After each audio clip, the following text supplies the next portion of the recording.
of North Carolina. And when are you going to go home?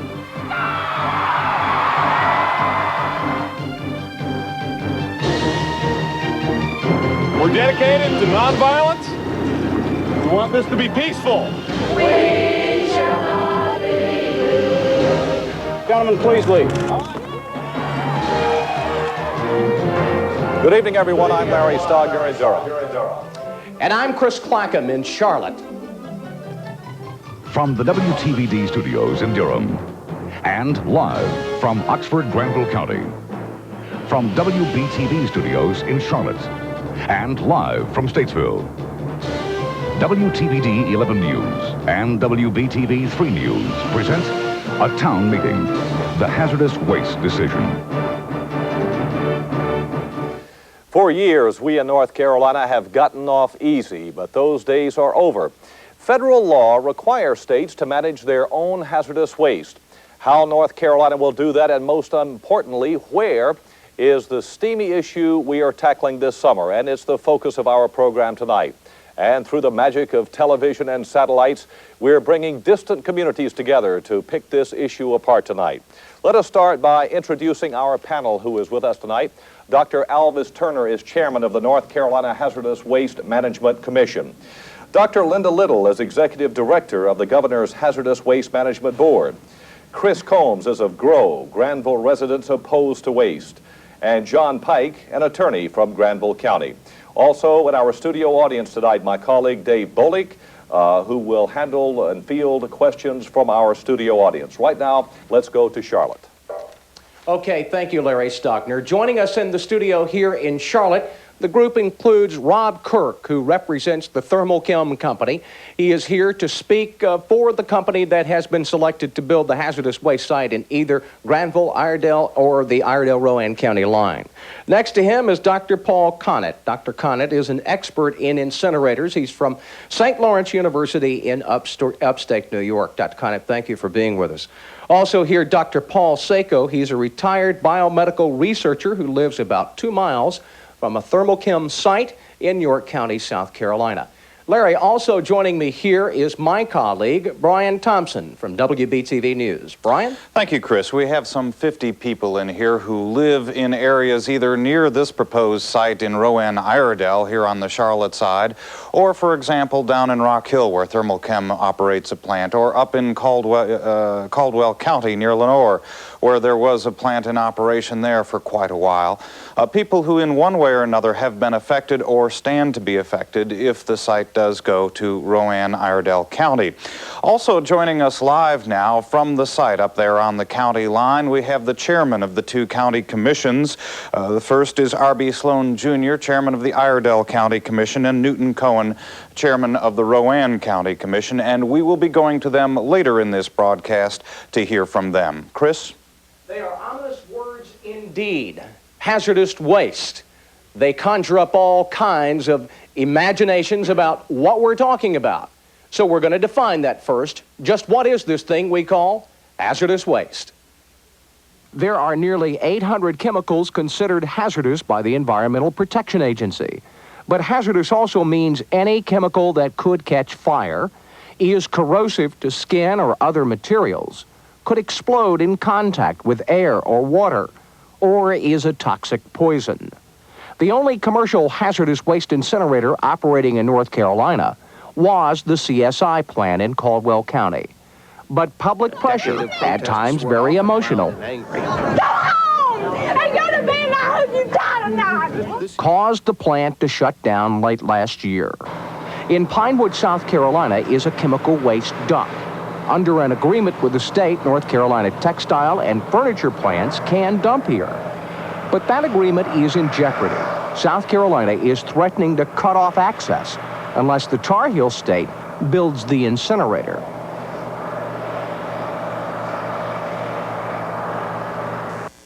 Here in Durham tonight, we have a group of people from Granville County. Granville, one of the other probable sites for the location of the hazardous waste incinerator. Groups known as GROW and NET, opponents to the hazardous waste incinerator site.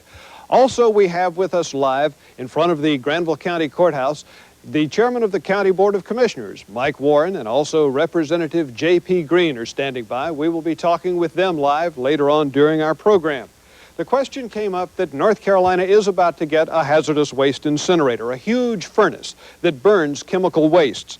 There has been one incinerator before in North Carolina. It has now been closed. North Carolina has a number of hazardous waste incinerators. Each one is used only by a company to get rid of the waste that company makes.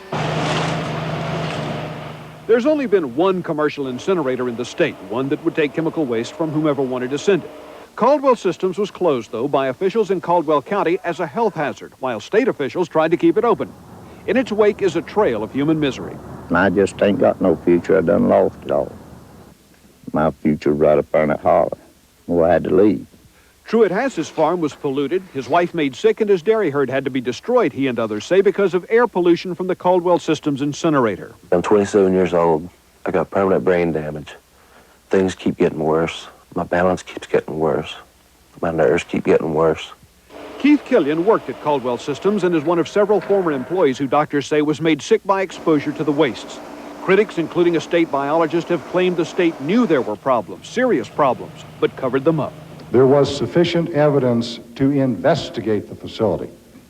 I pleaded. I even did a little cussing, and nothing was done. A new state report acknowledges some of the complaints at Caldwell, particularly sick workers, might be traced to the plant. So it's against that background that some in state government do acknowledge a credibility problem, and angry citizens argue if the state can't be trusted to properly regulate Caldwell Systems, how can it be trusted to regulate the one that may be built in Granville or Rowan-Iredell counties?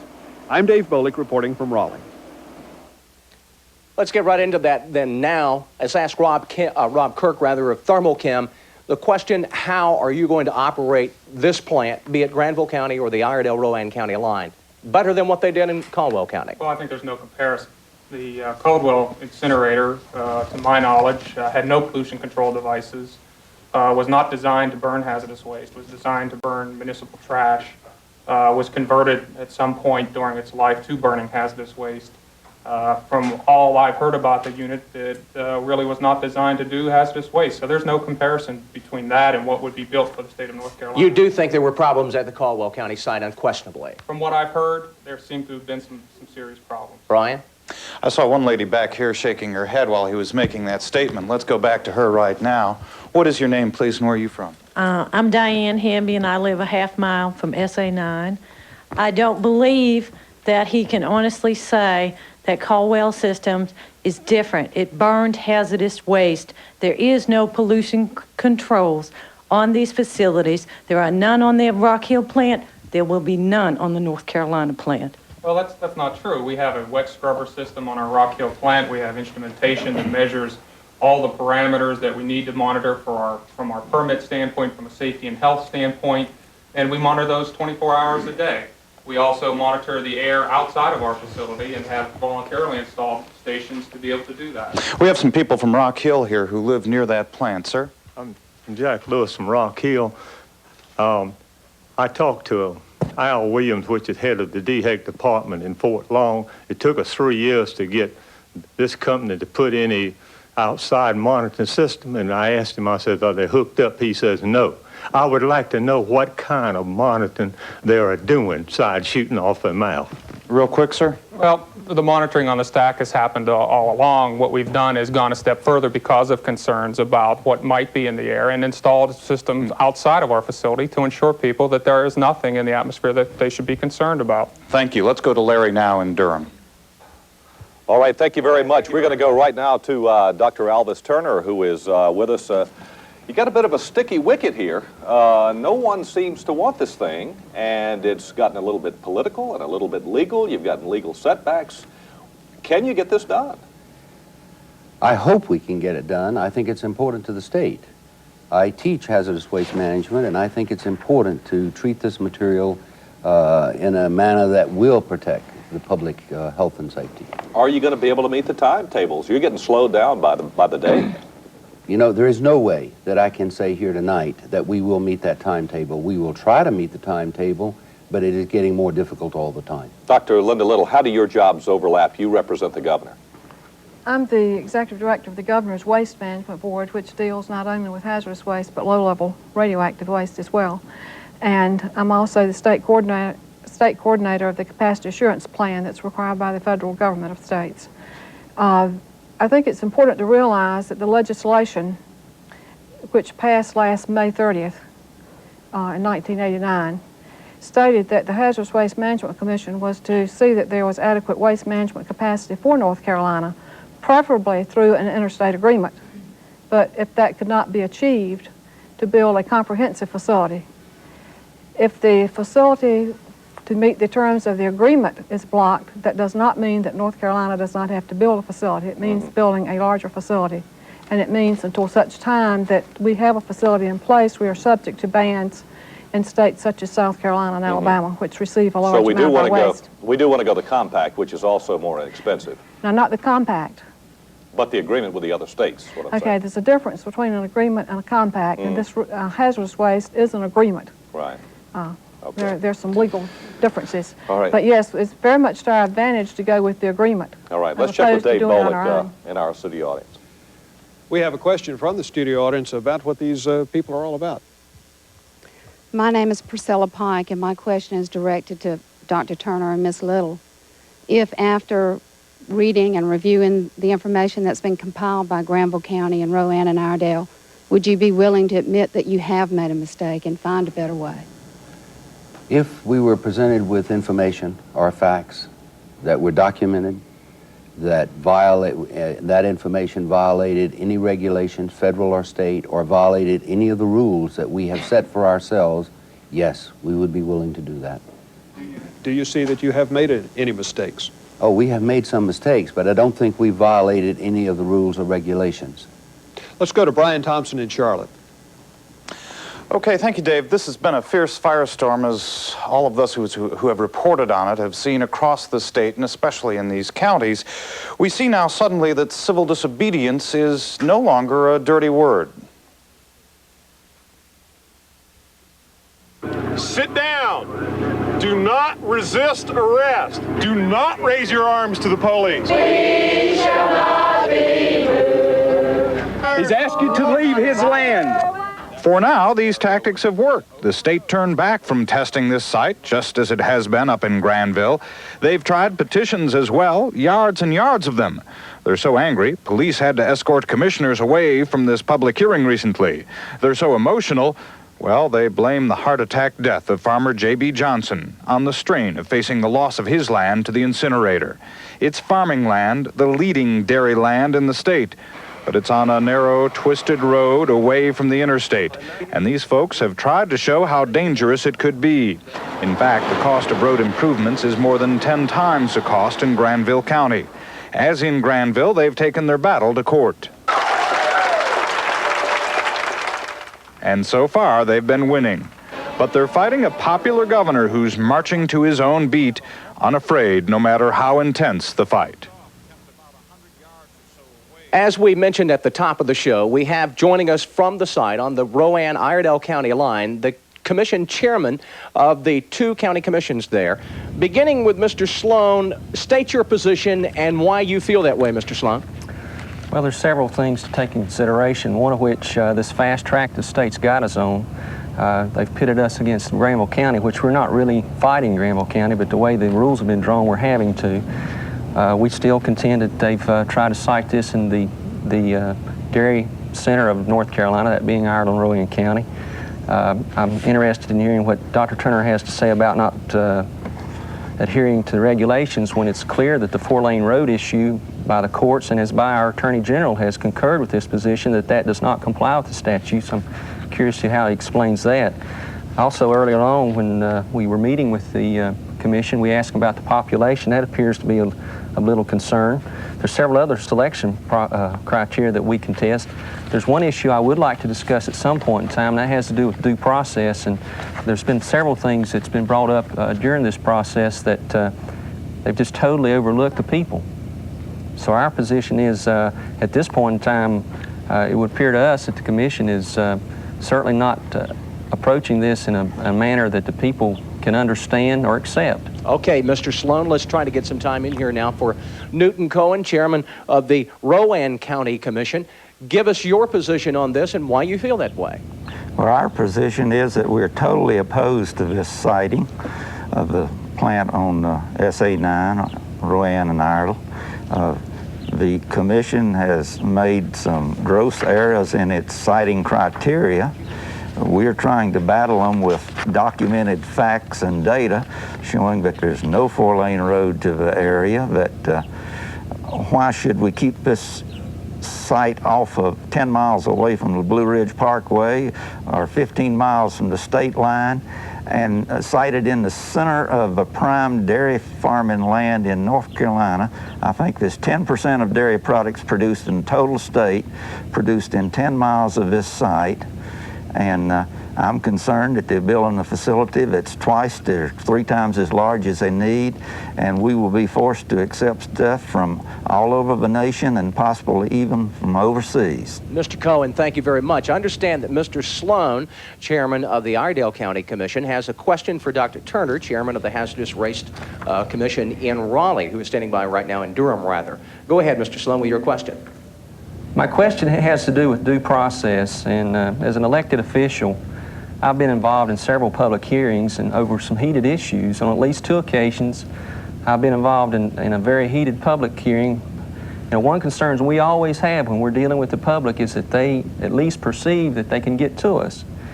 Now, in light of that, the Hazardous Waste Commission, at the public hearing it's scheduled here in Iredell County, has decided that they'll go away from a relatively comfortable, accessible, and can accommodate many of our people to one of the most inappropriate sites they could pick for our public hearing, and that being our National Guard Armory. It'll seat about 5% of the people that we expect to be there. It's hot, there's no parking. Our county commission, I've talked with the Attorney General. And he says he is going to talk with the commission. That's been several weeks ago. I asked Mr. Turner, or Dr. Turner again, will you consider moving this back to the Gray Auditorium where all our people can get in? Let me explain to you why we did this. We had heard that it was possible that once we first let me give a brief reason for holding the public hearings. They're required by law. We have to give a 30-day notice before we have a public hearing, and in that 30-day notice we have to designate the place that the meeting will be held, the time, and the location. We had heard that there was a possibility that if we used a facility that was owned or controlled by one of the counties, that the day before the public meeting, that they would say we could not use that facility. And if they did do that, if they said we couldn't use the facility, this would require another 30-day notice before we could choose an alternate facility. The facility that has been described is unpleasant. We agree to that. It will be uncomfortable, but we felt it was the only location, the only facility that could not be reversed. The decision could not be reversed the day before the meeting. Dr. Turner, you've been there several times and we've not done that yet. I don't know why you anticipate us doing it now. No, sir, you have not. I ask again, will you move it back to McRae?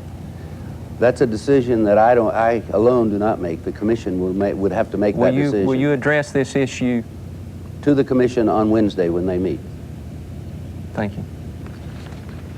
Well, of course, the other piece of land in question is in Granville County, where huge numbers of people have joined hands, literally, to keep the state off the site. Just off Interstate 85, about 5 miles south of Oxford and 25 miles northwest of Raleigh. That piece of land has a lot of friends. If this land could talk, would it be as loud, as angry as the people who live on it, around it, and who are trying to protect it? My question to you, Thermal Cam of North Carolina, is when are you going to go home? The state has selected this roughly 500-acre tract of land in Granville County, south of Oxford, as one of 2 likely sites on which it will build a hazardous waste incinerator. Granville County residents are doing everything they can to make sure the incinerator is not built there. They marched on the governor's mansion in Raleigh. I'm mad as hell, basically. It's madness to burn this stuff and send it up a smokestack. There's no way you can get rid of all of it. Oxford attorney John Pike sold 5,000 shares in part of the property to 10,000 people. They all bought a piece of land that cuts to the heart of the Granville site. He hopes the state will never be able to condemn the land and take it over because the deed is complicated and confused. It will never be unraveled. My hope is it'll never be unraveled, and my hope is sincerely that it will never be unraveled by the state of North Carolina. When the state hired a survey team to examine the land, it was not met by a welcoming committee. Hundreds of people linked arms to block their access to the site. The team never got on the property. Laura, we think we have access to get on the back side of the property. No, we don't want you in here. I understand that, We don't want you in Rowan. We don't want you in Iredell. We don't want you in North Carolina. I understand that, but we think we have access to do some work. Protecting this land has brought thousands of people together for a common cause. They fear the incinerator may be put in their community. I feel proud of the people that are willing to come out. I feel discomfort because it is our government that is doing this to us. Where do you stand? Mike Warren is chairman of the county commission in Granville County. He is live in front of the courthouse in Oxford right now, along with State Representative Jim Crawford. Mr. Warren, why do you oppose this incinerator site so much? Larry, we feel like it's both health risks to our community, and it's already economically affected our community, and we feel like in the long run it will continue to economically affect our community. The citizens of Granville County, through their county commissioners, have committed 2 cents on their tax rate toward fighting the hazardous waste incinerator, or keeping the hazardous waste incinerator out of Granville County. But more importantly, in our court cases, we have supported not just the citizens of Granville County, but our court cases have been around the constitutional rights of all the citizens of North Carolina. We do not wish to see the hazardous waste incinerator in North Carolina nor in Granville County. We feel like there are alternatives that are available other than overcapacity hazardous waste incinerator for the citizens of North Carolina. We have bought time now through our court cases to let our governor and let our legislature know we do not wish to have this hazardous waste incinerator. We, the people, are speaking to you now, asking you not to have the hazardous waste incinerator in North Carolina and get out of the agreement which we are now in. That lays it out fairly succinctly. Let's go now to the man who is sitting beside you, Representative Jim Crawford. The legislature, after setting this whole thing up, sort of backed away from it, gave it to the governor to run with it. What should or is the legislature's role in this thing now? The legislative role is a very serious role. We have created a monster. We've given the governor and the Hazardous Waste Siting Commission powers that they should never have had. North Carolina belongs to the people. We are siting a hazardous waste site within 1.5 miles of a community. Between the community and that site is our water supply. Everybody, or every item has been considered except the people. We've talked about highways, we've talked about forests. The people have not been considered. Let me tell you, Mr. Sloan, the people in Granville County don't want it in your territory either. And Lois Walker and your other representatives from that area are working together with us in the legislature. We are trying to build a North Carolina census against a hazardous waste site. Representative Crawford, did you vote against Senate Bill 324 that created this commission? No, sir, I didn't. My governor told me that we had an emergency, and an emergency that needed addressing. So you made a bad vote. I never dreamed that a siting commission would not take into consideration the people of North Carolina. All right. So you think you made a mistake, and some other legislators apparently made a mistake in voting for this. Is that your position? I think many of us made a mistake, yes.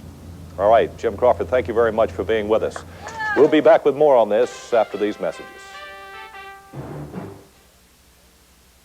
Back with the town meeting now, the hazardous waste decision via satellite between Durham and Charlotte. Here in the studios, we mentioned earlier, Dr. Paul Conant from St. Lawrence University in upstate New York. Heard that there may be a federal plan to build hazardous waste incinerators like this one, as many as 90 across the country. What do you hear about that? Well, if that is the plan, I think it's absolutely outrageous. There are only about 10 commercial hazardous waste incinerators in this country at the moment, and the kind of stories you've heard from Caldwell County and from Rock Hill are not at all unusual, even when you've got these so-called state-of-the-art protection devices. I would like to stress, you might be interested to know this, that your television station did a marvelous service, as you're doing tonight, when they produced a program called Fire on the Mountain. Citizens from across the country know about Caldwell County. And that's why it comes as a bit of a shock to hear that North Carolina seems to be willing to do this all again. If I was a citizen of North Carolina, I would not trust the state to protect me.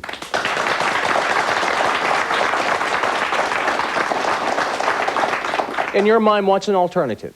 The alternative is waste prevention. What everybody talks about, even North Carolina talks about waste prevention, but they're not putting the money to it. They're putting a fraction of the money into their pollution prevention pays program, something like $488,000 when you're talking millions upon millions on incineration. So waste prevention, waste exchange, waste recycling, chemical treatment, especially chemical treatment for substances which contain metals which cannot be destroyed by incinerators, chemical treatment for substances which contain chlorine, again which cannot be destroyed by incinerators and creates very toxic byproducts, and then, and only then, talk about incineration, and that kind of incineration, much smaller quantity, should be done on site. Dr. Paul Sako, a biomedical researcher from York County, South Carolina. You live near a thermal chem plant. What is thermal chem like as a neighbor? As a neighbor, I happen to be a modest student of their technology. And I'm very much impressed with the fact that they do not monitor the important things in that plant. Moreover, they talk about the fancy scrubber. The scrubber, I have documentation in-house that shows that the scrubber has been operated at a pH of 3.1. What does that mean? I don't know what that means to me. It means that that is 10,000 times more acid than 6.99. Now, the purpose of that scrubber is to neutralize acids that are generated during the incineration process. So you're saying it does not operate as well as thermal chem says it does. Is that correct? Absolutely not. Rob Kirk, let me get you to respond. The interesting thing is that South Carolina DHEC, or the Department of Health and Environmental Control, has recently done soil studies and air studies within a 2-mile radius of our plant, and what they found is no contamination. Nothing above background, not after 7 years of operation. And I think it's indicative of the fact that we do everything we can to ensure that our facilities run correctly.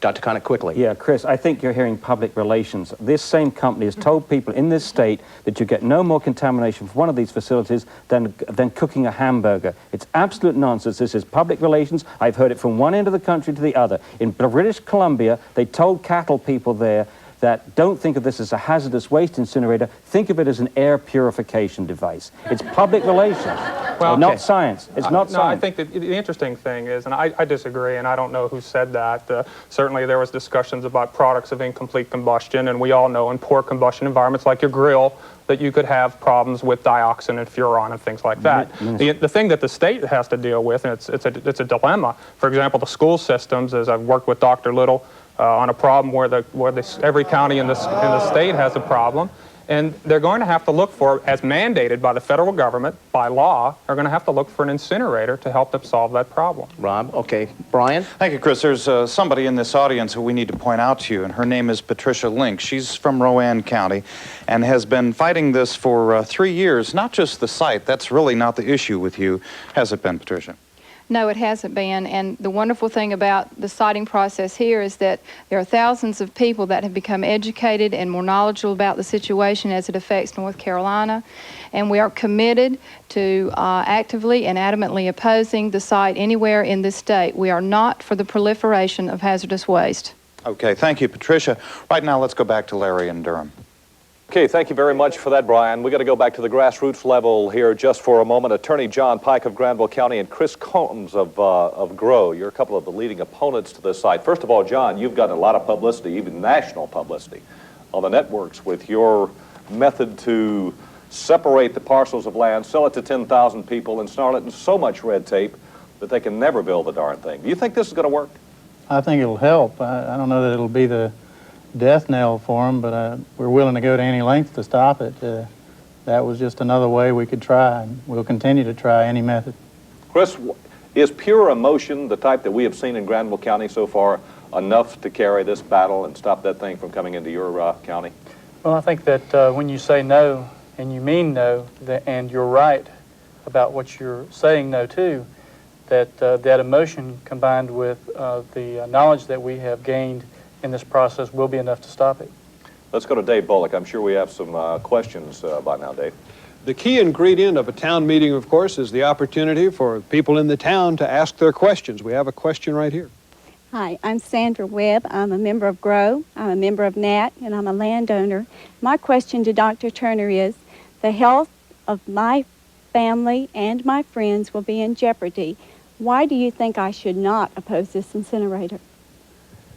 I think that reasonable people can have a difference of opinion.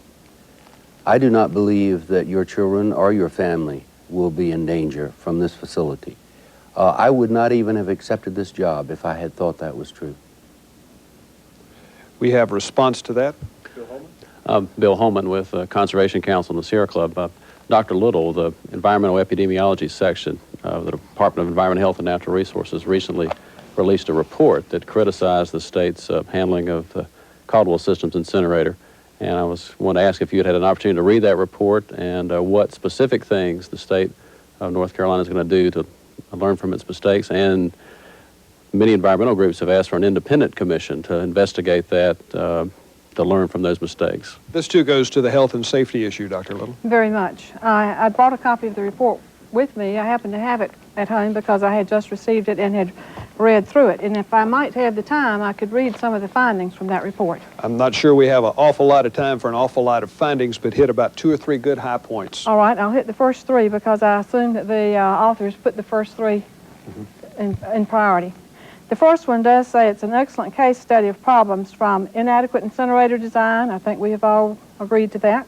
No, ma'am, I don't believe the state of North Carolina ever agreed to that.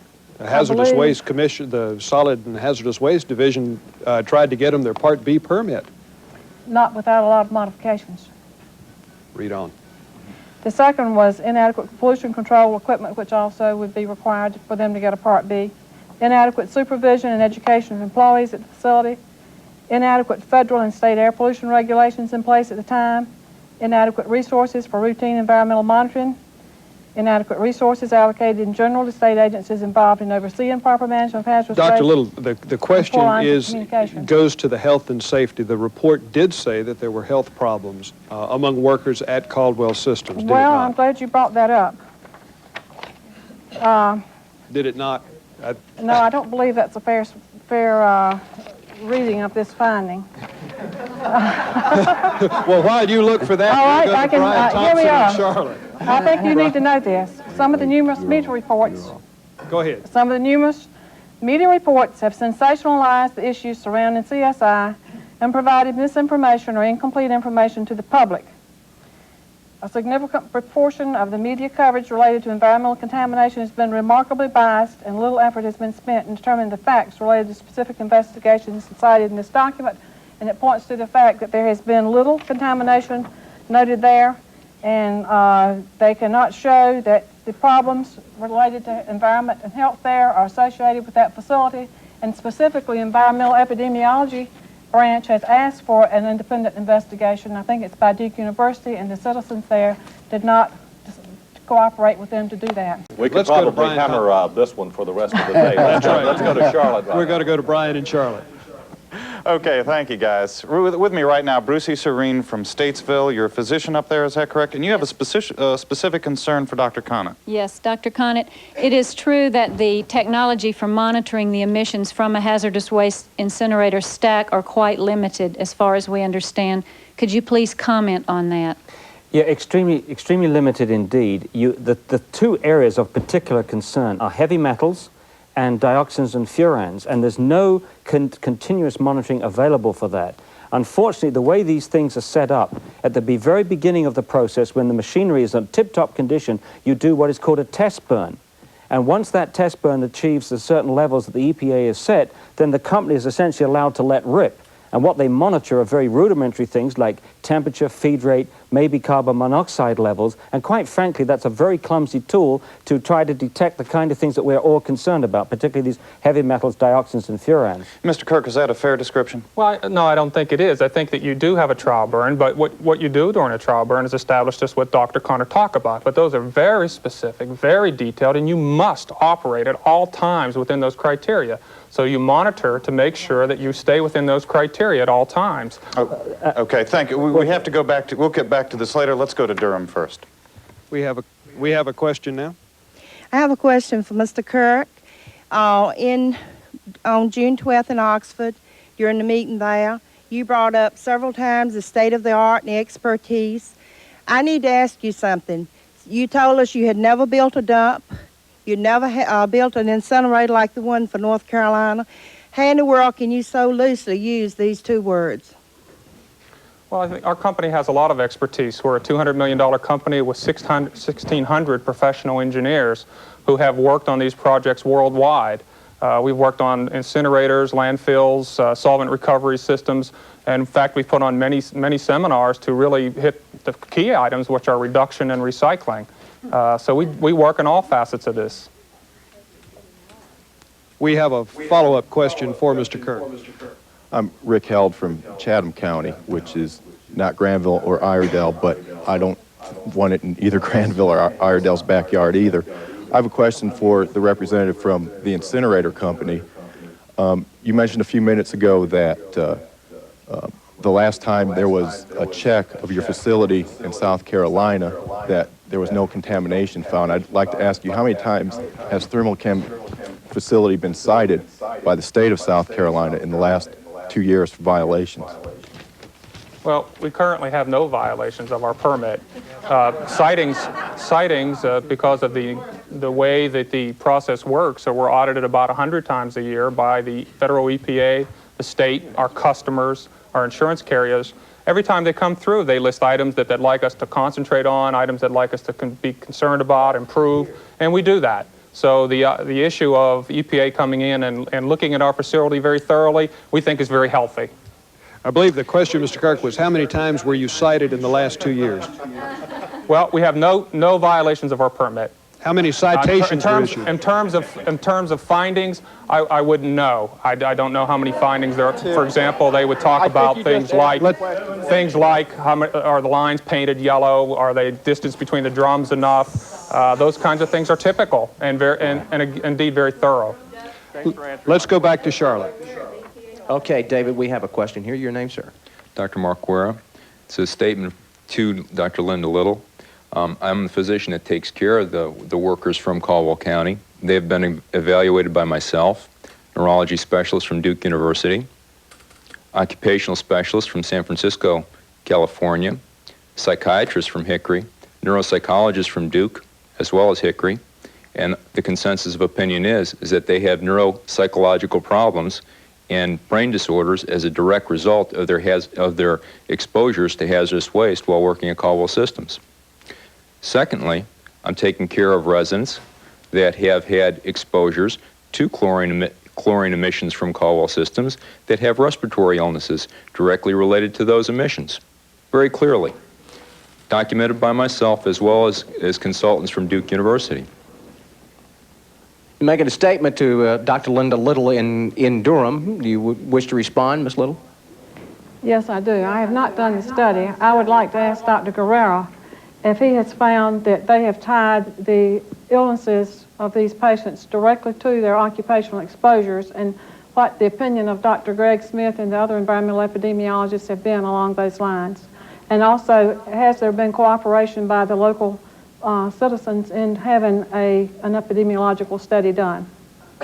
Okay, the answer to the first question is yes.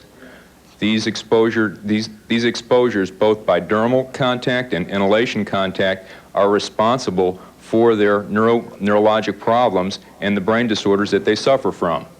It is very unusual to see a 27-year-old with Parkinson's disease that cannot walk across the room and that cannot remember from moment to moment. Secondly, I believe that if you were to talk with the citizens in the audience, perhaps Ms. Miller, Mr. Kuntz, and the Johnsons, they can better discuss the trust that they had with the state. Our experience in Caldwell County is that we can't trust the state. We can't trust them to tell us the truth. We can't tell us to give us a straight answer, and we certainly can't trust us to protect them, protect us. Okay, thank you, Doctor. Dave Bullock, back in Durham. I've got a question for Mr. Pike and Mr. Combs. What are we going to do with this stuff? The state's awash in hazardous waste. You guys say you don't want an incinerator. Well, give me an answer. Well, I think that there are several very good things that can be done about hazardous waste now. What we think is that if the state had spent the time and money that it's spent trying to site an incinerator in an environmental sacrifice zone over the last 5 years on a serious waste reduction program, that we would not be facing this problem today. And what we're asking is that the monies that are being diverted for waste management now be sent back into waste reduction so that we do not have to face this problem 5 years from now. During that 5-year period, if we have to store waste or treat waste in state, we are recommending that they do it in retrievable above ground storage on site at the site of generation. Dr. Turner, is that even a reasonable thought? I mean, we can play what if all night, but is there a problem that needs to be addressed? Oh, yes, of course there's a problem. This is not reasonable at all. First of all, that would mean that every industry in the state would have to have a record storage permit, because you can only store hazardous waste for 90 days without such a permit. This would make every industry in our state would have to have that permit. The other thing is, I am all in favor, even though I don't think many people believe it. I think recycling, waste minimization is the answer also. But I don't believe it can be done in the next few years to the point where you will not need an incinerator to treat the waste. I believe after that, let's hope that we can do that. We can reduce the waste to the point where we don't need an incinerator in the future. Whether that'll be 5 years or 10 years or 20 years, I don't think any of us know. John Pike? Waste minimization is a fraud. It's just an absolute lie to the people of the state of North Carolina. There is no waste reduction. The incinerator makes it cheaper and easier to continue to create hazardous waste. 90% of the people will tell you what to do with it, reduce it. 90% of the people are willing to pay the price, willing to sacrifice. The 10% that aren't are the people that are making it, and the governor and the legislators who are passing these insane laws. Dr. Linda Little, you want to respond to that? Would you respond? Yes, I would. The state has placed a very large emphasis on waste reduction. Our projections for the size of incinerator and other types of capacity needed that we made for the capacity assurance plan assume that we will have one of the most aggressive waste minimization, waste prevention programs in the country. I was at a meeting last week of representatives from all over the country. We have one of the highest projected rates of waste reduction, but no matter how much we try, there will always be some left. And the fact is that once you've reduced it and you cannot reduce it further, incineration is recommended by EPA as a means of dealing with both the toxicity and the volume of that waste. Let's go now to Brian and Charlotte. Thank you, Dave. With me, Diane Hamby from Statesville, who has a very gut question, I guess you could say. I think basically for Dr. Turner or perhaps Linda Little. Diane? Dr. Turner, I want to know why the state and the citizens of North Carolina are being made liable for big industries' inability to handle their toxic waste. Why are we underwriting this policy? My only response to that is, and it's a very good question, that 90% of all the hazardous waste generated in North Carolina is being managed by industry, by big industry. It's only 10% of the waste that is shipped off-site that needs to be treated somewhere else. They also are reducing their waste, and that's not my answer. That's the data from the state. Okay, thank you, Dr. Turner. Let me ask Dr. Conant up on stage here in Charlotte. You said earlier, I believe, though, that you think that with proper recycling, virtually all of the remaining waste could be incinerated on site. Is that a scientifically supported theory? Well, I think it's very important that we don't, when you use the word recycling, I'm talking about waste reduction, waste exchange, recycling, chemical treatment to remove metals, chemical treatment to remove chlorine, and then essentially what you're left burning is a mixture of hydrocarbons, like burning oil. And then I think it's manageable on site. I think I'm very disturbed to hear Ms. Little and Dr. Turner talk about how aggressive the recycling is in North Carolina when you know that the budget says otherwise. The budget says very little money is going into waste reduction, recycling, and chemical treatment. And meanwhile, an enormous amount of money, millions upon millions of dollars has been talked about for this site. I went to the site in one place today near Statesville, 1,300 acres. I cannot believe that you need 13 acres, 1,300 acres of beautiful agricultural land, beautiful land to take care of this minute, according to Dr. Turner, 10% of the recyclables left over from North Carolina. And emphasizing what someone else has just said, if you build this huge facility, if you put it in the hands of a company like Thermalchem, which is in the business to make money, that's not their fault, that's what they're in for, to make money, if you recycle in North Carolina, you'll simply be importing this waste from other parts of the country. Thank you, Dr. Conant. And let's go back now to Durham. In all of Granville County, out of all the thousands of people that are against the incinerator going there, we found one gentleman who is for it. Barry Cates, your question. Yes, my question is to the Thermalchem representative. Will the technology involving the incinerator be the latest and best available? Well, the technology we propose is proven technology. It's the types of units in the recycling. For example, these seals are used and used broadly in industry. The landfill will be the most current proven designs with all the required federal mandates in terms of liners and double collection systems and instrumentation. And the incinerator is like other incinerators that currently run in the state. I would like to say one other thing. Each one of us indirectly is responsible for all the hazardous waste produced by the products we consume and the goods we use.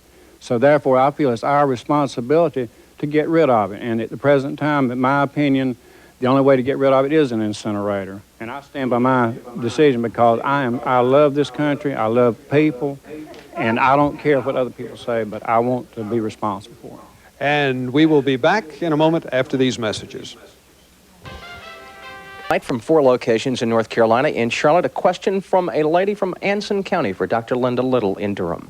Yes, Dr. Little, I would like to know how much more capacity you feel that the state of North Carolina needs to handle hazardous waste when right now that Carolina Solite and Aquadel is burning 31,000 tons of hazardous waste, and 88% of the waste brought into Carolina Solite came from other states. And right now Carolina Solite has already imported last year hazardous waste in from 12 other states, and their permit allows them to bring hazardous waste in from foreign countries. Okay. The Carolina Solite operation is an operation which burns those wastes with sufficiently high BTU and those that fall in a fairly narrow category of kinds of waste. They burn that as fuel in their industrial operations. That facility can take only a very limited number of kinds of hazardous waste. North Carolina's hazardous waste, the majority of it is not suitable for that particular type of operation. The other states to which we are shipping our waste refuse to consider that facility as a facility for negotiation because it's energy recovery and because there's other energy recovery capacity. There is a shortage in the southeast of solids incineration. That is why North Carolina was asked to provide that part if it continued to be expecting to use the disposal facilities and the aqueous treatment facilities in other states. Dr. Little, I think the answer, the lady from Anson County disagrees with you, but we're going to move on to Brian Thompson now. Okay, thank you very much, Chris. I think one thing you've probably seen tonight in this town meeting and what we've also seen in Durham as well as here in Charlotte is that a lot of people have become experts in their own way on something that is threatening to them, at least for those folks who live near the sites in Granville and Rowan-Iredell counties, as well as people who, in a sense, have become experts from living near to these facilities as they've existed elsewhere, be it Rock Hill or Caldwell County or up in Albemarle area of Stanley County. That is perhaps one of the lessons that we've learned is when it does threaten our backyard, people focus their attention very, very intensely. Dave Bullock in Durham. Also, I think there's no question that this program could probably have gone on for another 2 or 3 hours. We have stacks of questions, people angry that they didn't get to ask their questions. We hope that we will be able to address the question at a later time. Closing statements first from Dr. Alvis Turner, of the Hazardous Waste Management Commission, and then from Mike Warren, the chairman of the Granville County Board of Commissioners. Dr. Turner. First thing that I would like people to remember, if they will, the chemicals that we would be burning in this incinerator are the very same chemicals that all the employees in industry across the state are using every day in their jobs. The very same chemicals. They're not exotic. We haven't brought them from space. They're the ones used in our industries every day. The second thing that I would like for them to remember is that there are hazardous waste being treated all over the state on the grounds of industries every day in North Carolina. And three, be careful about imposing health risk on this type of facility without having documented evidence. Mike Warren, Granville County Commission Chairman. In 1987, Granville County was not one of the sites. Most of the sites at our site now were. I do not wish upon the citizens of this state the hell that the citizens of this county have had to go through. It's drained our human resources. It has also drained our economic resources. And I asked all the citizens of North Carolina to look and listen to what you've heard tonight. We in Granville County have studied this situation for 2 months, almost 24 hours a day. We have found that it's a health risk. We have found that it can economically affect the community. We have found that the incinerator itself could be state-of-the-art, but this particular incinerator for North Carolina will be a new art. I suggest you get on the phones wherever you are, whatever county, because it may not be Granville. Next time, it may be you, and call your legislature and ask the Hazardous Waste Commission and our governor and our legislators to seek other alternatives. Now let's go to Charlotte. Brian Thompson. Okay, thank you, Dave. And with me again, Patricia Link, who's been fighting this battle so long. Do you have a closing thought here, Patricia? Well, I think it's outrageous that it's up to the citizens of the state to prove that these facilities are not safe. I would just like to close by saying that we are united in our fight. We will not allow North Carolina to become a dumping state. Thank you, Patricia. My colleague, Chris Clackham. It has been no surprise to anyone here or viewing, or anyone in the state of North and South Carolina for that matter, that this issue is a very emotional issue. As Dave Bolick mentioned a few moments ago, Larry Stogner, we wish we had several more hours. We could easily fill that time. There are many questions that remain unanswered about this issue on both sides of the fence. Hopefully, sometime very soon, we're going to get all the answers. Larry? Well, you're right, Chris. For the first time, all parties in the hazardous waste controversy have been able to at least hear each other's point of view. It has been a unique experience that hopefully will help us all understand this issue a little bit better than we did 1 hour ago. It will not go away, and we must deal with it. For Chris Clackham and Brian Thompson in Charlotte and Dave Bolick in Durham, our studio audiences in both locations, I'm Larry Stogner. Good night, everyone.